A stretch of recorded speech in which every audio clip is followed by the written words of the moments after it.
Hello students, अभी तक हमने चैप्टर 5 के अंदर बहुत सारे सूक्ष्मजीवों के बारे में पढ़ा। जैसे हमने कवक के बारे में, बैक्टीरिया के बारे में, फाइटोप्लाज्मा के बारे में, वायरस के बारे में और लास्ट हमने आर्की बैक्टीरिया, साइनोबैक्टीरिया और जीवाणुभोजी के बारे में पढ़ा।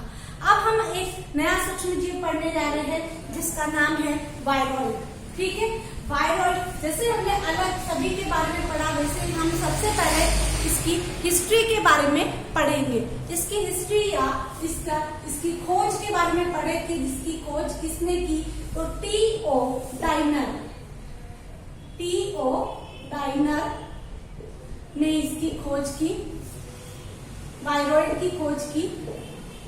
वायरॉइड्स, ठीक है, वायरॉइड की खोज की और किसके अंदर की, आलू के तरकुकंद रोग, आलू के तरकुकंद रोग में इस वायरॉइड की खोज की। तरकुकंद रोग, तरकु का मतलब होता है इस तरह स्पिंडल हो जाना, स्पिंडल शेप में हो जाना, इस तरह हो जाना, तरकु रूपी हो जाना, उसको हम कहते हैं। आलू का जो ये कंद होता है वो अगर तरकु रूप में हो जाता है तो उसको कहते हैं आलू का तरकुकंद रोग। और वो किस कारण से होता है, इस वायरॉइड के कारण होता है। ये खोज किसने की, टी.ओ. डाइनर ने की। और वायरॉइड जो शब्द है वो भी किसने दिया, डाइनर ने ही दिया। ठीक है, वायरॉइड शब्द जो है वो डाइनर ने ही दिया।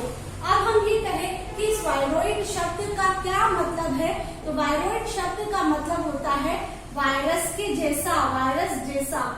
ठीक है, वायरस नहीं है ये, वायरस के जैसा है। ठीक है, तो इसकी खोज टी.ओ. डाइनर ने की और वायरॉइड की, और किस में की, आलू के तरकुकंद रोग में। छोटे क्वेश्चन में पूछा जाता है ये, और इसका नाम पूछा जाता है, तो आपको ये बताना है। या वायरॉइड शब्द किसने दिया, टी.ओ. डाइनर ने दिया। और इस वायरॉइड शब्द का मतलब क्या होता है, वायरस जैसा। ठीक है, अब हम आगे आते हैं इसकी परिभाषा के बारे में, है ना, इसकी डेफिनेशन या इसकी परिभाषा। तो इसकी परिभाषा के बारे में हम कहें तो 4 अक्षर में यहाँ लिख रही हूँ, आपको ध्यान रखना है। अति सूक्ष्म, वृत्ताकार, एकल सहसंयोजी बंध। ठीक है, वृत्ताकार सहसंयोजक रूप से बंधे हुए,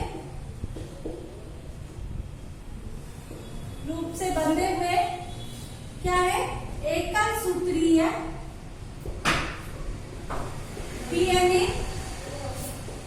एकल सूत्रीय डीएनए और एकल सूत्रीय डीएनए बहुत कम अणुभार वाले,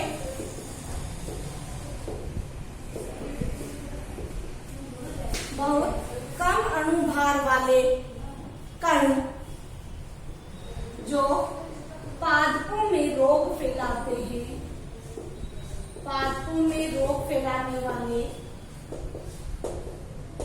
ठीक है, ये आपको 4 शब्द, अति सूक्ष्म, किस तरह के कण, अति सूक्ष्म, वृत्ताकार, इस तरह वृत्ताकार बने हुए कण, ये वृत्ताकार, सहसंयोजक रूप से बंधे हुए, ऐसे कण आपस में किस तरह सहसंयोजक रूप से बंधे हुए, किस तरह का, सॉरी डीएनए नहीं, आरएनए, है ना, एकल सूत्रीय आरएनए, केवल एक सिंगल स्ट्रैंड होता है, एक सूत्र होता है। ठीक है, एक ही रज्जु होता है, और जिनका अणुभार क्या है, बहुत कम है, जिनका वेट जो है वो बहुत कम है। ऐसे कण जो केवल पादपों में रोग फैलाते हैं, हम उन्हें क्या कहते हैं, वायरॉइड। वायरॉइड जो है अति सूक्ष्म, वृत्ताकार, सहसंयोजक रूप से बंधित, एकल सूत्रीय आरएनए वाले, बहुत कम अणुभार वाले, जो पादपों में रोग फैलाते हैं, हम उन्हें क्या कहते हैं, वायरॉइड कहते हैं। ठीक है, तो ये हुई हमारी वायरॉइड की परिभाषा। अति सूक्ष्म, वृत्ताकार, सहसंयोजक रूप से बंधित, एकल सूत्रीय आरएनए व बहुत कम अणुभार वाले कण जो पादपों में रोग फैलाते हैं, हम उन्हें वायरॉइड कहते हैं।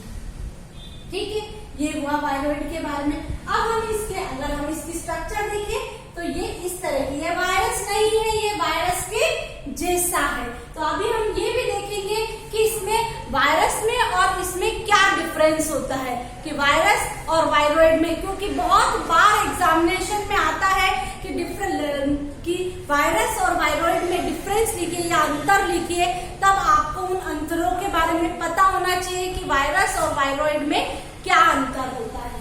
अभी हम पढ़ेंगे। सबसे पहले हम इसके लक्षण देख लेते हैं या गुण देख लेते हैं।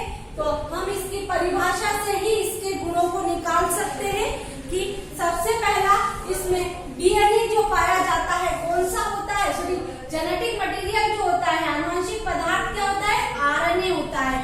और कौन सा होता है, वृत्ताकार। तो इसमें वृत्ताकार एकल सूत्रीय आरएनए पाया जाता है।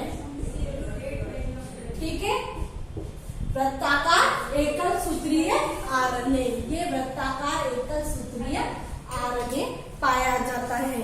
अब वायरस में क्या प्रेजेंट था, वायरस के अगर हमने देखो, मुझे यहाँ बना रही हूँ, ध्यान से देखना, अलग कलर से बना रही हूँ ताकि आप कंफ्यूज नहीं हो। इसमें यहाँ बीच में बना रही हूँ, वायरस हमने बनाया था, उसमें क्या था, ये इस तरह के प्रोटीन कोट के बने हुए क्या थे, कैप्सिड थे, है ना, कैप्सिड था। और यहाँ ऊपर जो था वो आरएनए या डीएनए प्रेजेंट था, इस तरह बनाया था हमने। तो यहाँ पर दूसरा पॉइंट है कि इसमें प्रोटीन आवरण नहीं पाया जाता, प्रोटीन आवरण नहीं पाया जाता है, प्रोटीन आवरण नहीं पाया जाता है। ठीक है, अब तीसरा ये है, ये छोटे पैथोजन है या छोटे संक्रमित कण है या छोटे रोगजनक है जो केवल पादपों को संक्रमित करते हैं, केवल पादपों को संक्रमित करते हैं। ठीक है, और चौथा है ये अविकल्पी परजीवी होते हैं। अविकल्पी परजीवी का मतलब क्या हुआ, इनका होस्ट जो होता है, इनका परपोषी जो होता है, मोस्टली क्या होती है, लिविंग सेल होती है। कोई ऑप्शन नहीं होता, वो एक जिसके ऊपर ग्रो करे उसी के ऊपर अपनी लाइफ साइकिल पूरी करेंगे, अविकल्पी परजीवी होते हैं।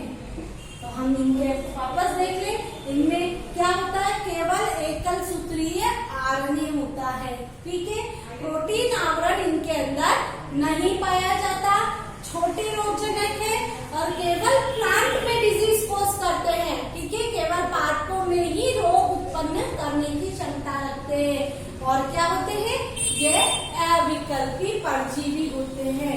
और इसका एग्जाम्पल हम लिख सकते हैं, आलू का तरकू कंद रोग, आलू का तरकू कंद रोग, कंद रोग। और दूसरा है नारियल की कड़ंग कड़ंग डिजीज, नारियल का की कड़ंग कड़ंग रोग, कड़ंग कड़ंग रोग, नारियल का कड़ंग कड़ंग रोग। ठीक है, तो यहाँ आपको आया समझ में ये कि वायरॉइड क्या है। अब हम डिफरेंस लिखते हैं, वायरॉइड, वायरस और वायरॉइड में डिफरेंस है ना। तो वायरस और वायरॉइड में क्या डिफरेंस है, तो सबसे पहला डिफरेंस क्या होगा उसमें, वायरस और वायरॉइड में, वायरस क्या है, वायरस जो है वो अगर हम कंपैरिजन करें, यहाँ पे मैं बता रही हूँ आपको कंपैरिजन, ये वायरस और ये वायरॉइड,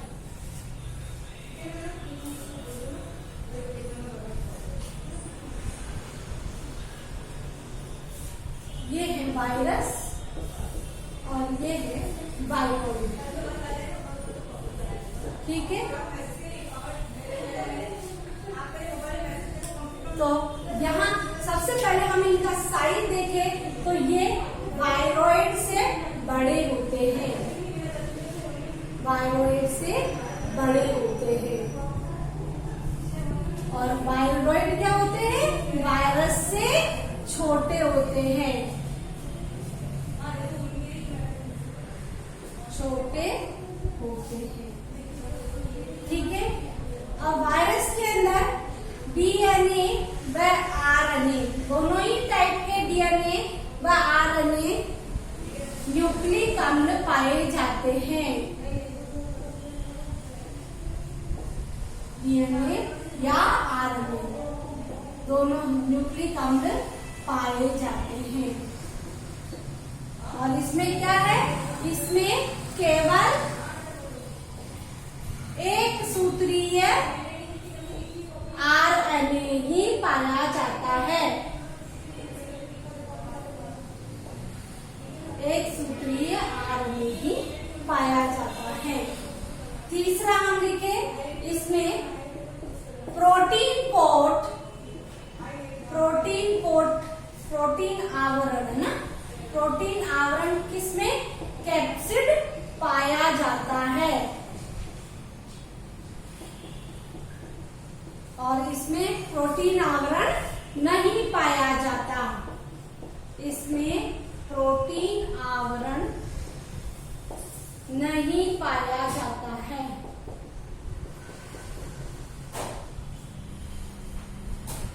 ठीक है। नेक्स्ट आता है, अब ये डिजीज किस किस में कॉज करते हैं? तो ये पादपों व जंतुओं दोनों में रोग उत्पन्न करते हैं, रोग उत्पन्न करते हैं। और इसमें क्या लिखेंगे?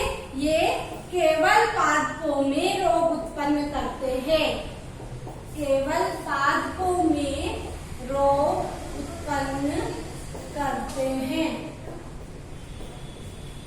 ठीक है। तो हमारे पास कितने हो गए? 4। इसके और 5th वाला हम ये लिखे कि ये जो है 5th वाला हम इसका एग्जाम्पल लिख सकते हैं इसके अंदर कि वायरस से कोई एक एग्जाम्पल बताओ, कौन सा? टोबैको मोजेक वायरस इसका एग्जाम्पल है, टोबैको मोजेक वायरस। और इसका एग्जाम्पल हम क्या लिख सकते हैं? आलू का तरकू कंद रोग या नारियल के कड़न कड़न रोग, है ना। आलू का तरकू कंद रोग हमारे पास ये आ गए कि इनमें क्या क्या डिफरेंस होता है। हम एक बार वापस इनको रिपीट कर लेते हैं। वायरस जो होते हैं वो वायरॉइड से बड़े होते हैं, वायरॉइड वायरस से छोटे सूक्ष्म कण होते हैं। इसमें दोनों प्रकार का न्यूक्लिक एसिड पाया जाता है, डीएनए और आरएनए, वो भी एसएस और डीएस। एसएस और डीएस का मतलब क्या है? सिंगल स्ट्रैंडेड, एकल सूत्रीय या द्विसूत्रीय, है ना। दोनों प्रकार के न्यूक्लिक एसिड पाए जाते हैं। इसमें केवल एकल सूत्रीय आरएनए ही पाया जाता है। हमने देखा था इसके अंदर प्रोटीन कोट प्रेजेंट होता है जो सुरक्षा का काम करता है वायरस के लिए, जिसको हम क्या कहते हैं? कैप्सिड कहते हैं, ये पाया जाता है। लेकिन इसमें कोई भी प्रोटीन आवरण नहीं पाया जाता। इसके अलावा वायरस जो होते हैं पादप व जंतु दोनों में रोग उत्पन्न करते हैं, जबकि वायरॉइड केवल पादपों में रोग उत्पन्न करते हैं। लास्ट हमने इसके एग्जाम्पल्स लिख लिए, तो आपके क्वेश्चन ये आएगा कि वायरस और वायरॉइड में क्या अंतर है, तो आपको इस तरह उसको डिस्क्राइब करना है। अब हमारे पास यहाँ हुआ ये वायरॉइड खत्म। अब हम एक नया माइक्रो ऑर्गेनिज्म में जिसका नाम है प्रियोन। प्रियोन पार्टिकल है प्रोटीन के, तो हमें उसी के बारे में, प्रोटीन पार्टिकल के बारे में अध्ययन करना है। लेकिन आपको स्पेशलिटी इस प्रोटीन पार्टिकल की क्या है अभी बताऊंगी मैं कि इस प्रोटीन पार्टिकल की क्या कैपेसिटी है। प्रियोन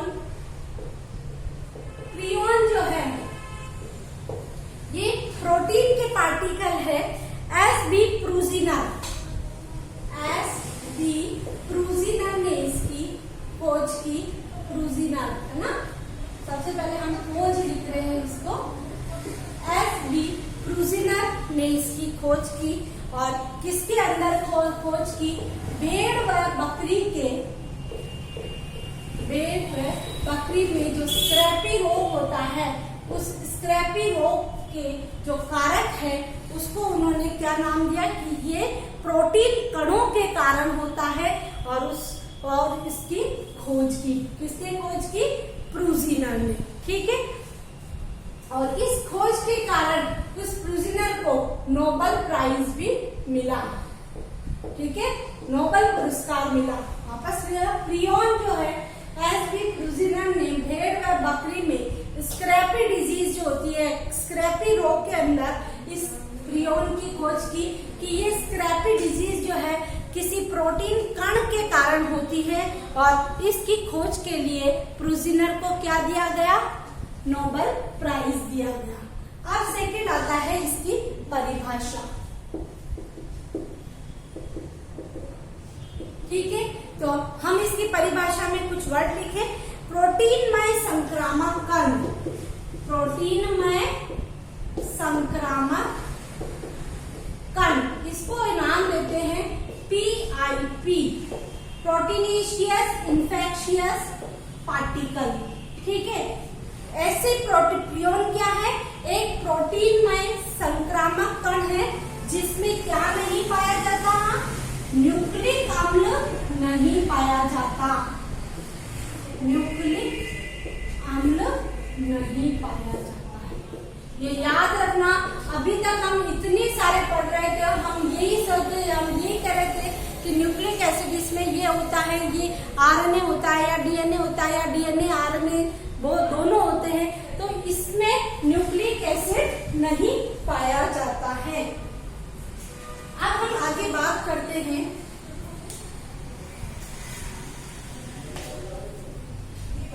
इसमें न्यूक्लिक एसिड नहीं पाया जाता है। ठीक है, और इन्हें हम क्या कहते हैं? स्लो वायरस या पजलिंग प्रोटीन, पजलिंग है ना, पजल करने वाले प्रोटीन्स भी कहते हैं।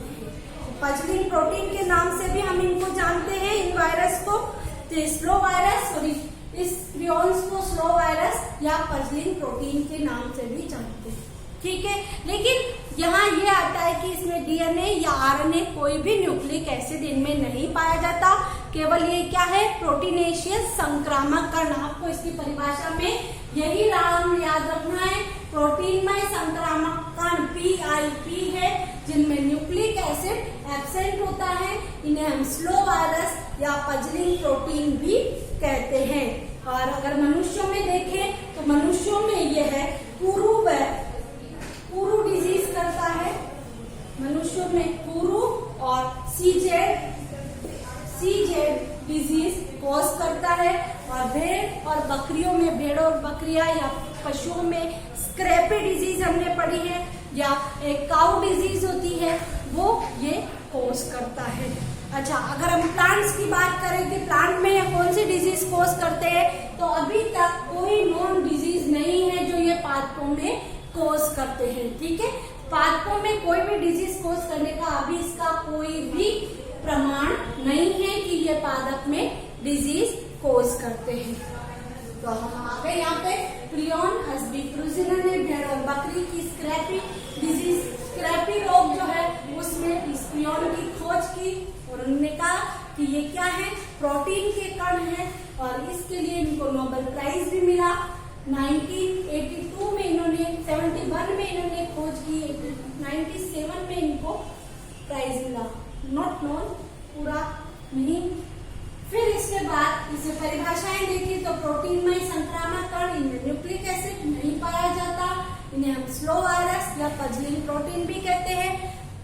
मानव के अंदर ये पुरु व सिजल जैकब डिजीज कहते हैं इसको, सिजल बैक फीबेक जैकब डिजीज ये कॉज करता है। और मोस्टली केटल के अंदर, पशुओं के अंदर ये स्क्रैपी डिजीज और काउ डिजीज कॉज करता है। काउ, भेड़ में काउ डिजीज कॉज करता है, काउ कहते हैं उसको ना। तो ये है प्रियन्स के बारे में। तो इस चैप्टर में आपके जितने रोगजनक थे, जितने पैथोजन थे, 9 पैथोजन है, तो हमने 9 पैथोजन के बारे में डिस्क्राइब कर लिया है। अब हम कि पैथोजन से क्या क्या करेक्टर, कौन कौन सी डिजीज होती है प्लांट के अंदर, तो हम उसको पहचानने का तरीका क्या है। पहले तो हम ये पढ़ेंगे कि किस किस तरह की डिजीज होती है, जैसे पत्तियों का सूख जाना, ये या मुरझा जाना या पीला पड़ जाना, उसको हम हमारी लैंग्वेज में, हमारी शब्दावली में क्या कहेंगे, पहले हम उसके बारे में पढ़ेंगे। और उसके बाद हम रोग को बताएंगे कि अगर इस तरह के लक्षण अगर दिखाई देते हैं तो हम इसको किस तरह का रोग कहेंगे। तो आज का वीडियो यहीं खत्म होता है। अगर आपको कोई भी दिक्कत आती है तो आप मुझे कॉल करें या कमेंट बॉक्स में लिखें कि आपको कोई परेशानी होगी। Thank you.